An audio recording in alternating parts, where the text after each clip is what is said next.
Apakah kalian tahu jika di negara kita ada tradisi mengerikan saling membantai yang legal dan dilakukan secara sadar oleh dua orang yang bertikai? Tradisi ini bahkan tak jarang mempertaruhkan nyawa. Tradisi berdarah yang sangat familiar di Madura Carok. Jika dijabarkan, carok adalah tindakan pembunuhan yang dilakukan oleh masyarakat Madura untuk mempertahankan harga diri dari pelecehan orang lain.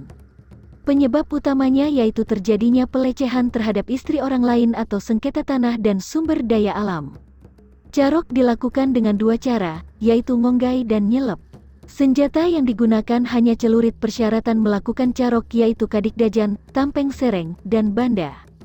Penyebab terjadinya carok dalam masyarakat Madura, melecehkan istri dan anak orang lain merupakan hal yang memalukan bagi suaminya dan keluarganya.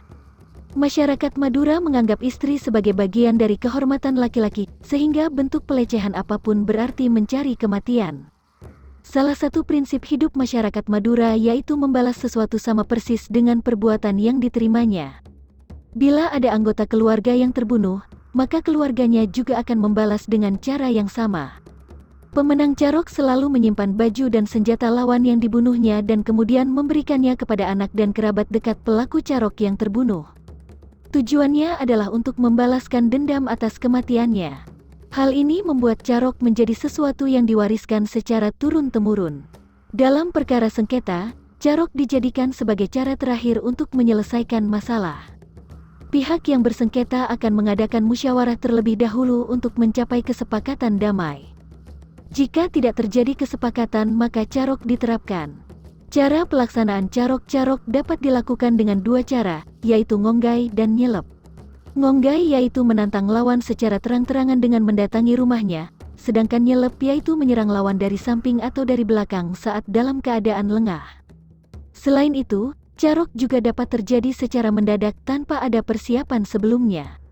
Ini terjadi saat ada pelecehan harga diri secara tiba-tiba. Carok secara terang-terangan memerlukan tiga syarat yaitu kadikdajan, tampeng sereng, dan banda. Kadikdajan berarti pihak yang akan berkelahi harus memiliki kesiapan secara fisik dan mental yaitu bela diri dan keberanian. Tampeng sereng berarti memiliki tubuh yang kebal, sedangkan banda adalah biaya yang harus disiapkan untuk memulai carok dan menanggung biaya setelahnya. Banda digunakan untuk membayar mantra tubuh kebal, membiayai ritual kematian dari pelaku carok yang terbunuh serta meringankan hukuman dalam putusan sidang peradilan. Carok hanya dilakukan jika pihak yang akan berkelahi telah menerima persetujuan dari keluarganya. Selain itu, carok harus dilakukan di tempat yang sepi dan sulit dijangkau oleh masyarakat. Para pelaku carok juga harus mengenakan pakaian adat Madura dan hanya diperbolehkan menggunakan celurit sebagai senjata. Sebelum carok dimulai, diadakan tukar celurit dan penyampaian pesan kepada keluarga masing-masing apabila terbunuh.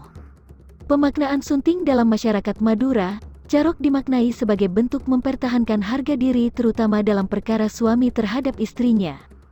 Carok menjadi lambang kekuasaan suami terhadap istrinya sehingga terbentuk budaya berumah tangga terutama pada cara menerima tamu, cara berpakaian, dan pernikahan antar keluarga.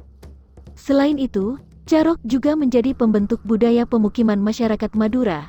Dari segi status sosial, carok dijadikan alat untuk memperoleh kekuasaan dan melambangkan kekuatan bagi kerabat dan lingkungan sosial pelakunya. Oleh karenanya, pemenang dalam carok akan menyimpan senjata yang dipakai untuk membunuh serta mengubur mayat lawannya di pekarangan rumah. 3. Hal ini dilakukan sebagai bentuk pewarisan dendam kepada keturunan dari pelaku carok.